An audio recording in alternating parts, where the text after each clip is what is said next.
Hi, அனைவருக்கும் sweet வணக்கம். Plastic அப்படின்ற ஒரு பொருள் பாத்தீங்கன்னா நம்மளோட லைஃப்ல வந்துட்டு ஒரு மாதிரி இர்ரீப்ளேசபிளாவே மாறிடுச்சு இல்லைங்களா? எது எடுத்தாலும் பிளாஸ்டிக். ஆல்மோஸ்ட் சீப் அண்ட் பெஸ்டா ஒரு பொருளை பேக் பண்ணணும் அல்லது மலிவான விலையில ஒரு பொருளை உருவாக்கணும் அப்படின்னா பிளாஸ்டிக்கோடைய முக்கியத்துவம் ரொம்பவே அதிகமா இருக்கு இல்லையா? சரி, ஓகே, அதெல்லாம் ஒரு சிறு ஓரமா இருக்க.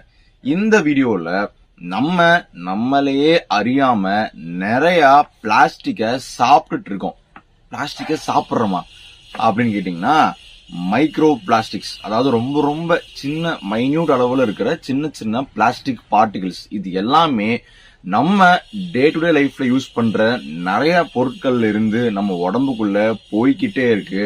அண்ட் அது என்ன சொல்றது, அதான் என்ன பிரச்சனை அப்படின்னு கேட்டீங்கன்னா, கொஞ்சம் கொஞ்சமா உள்ள போற அந்த பிளாஸ்டிக் பாத்தீங்கன்னா நாளைவுல பெரிய பிரச்சனைக்கு ஒரு மிகப்பெரிய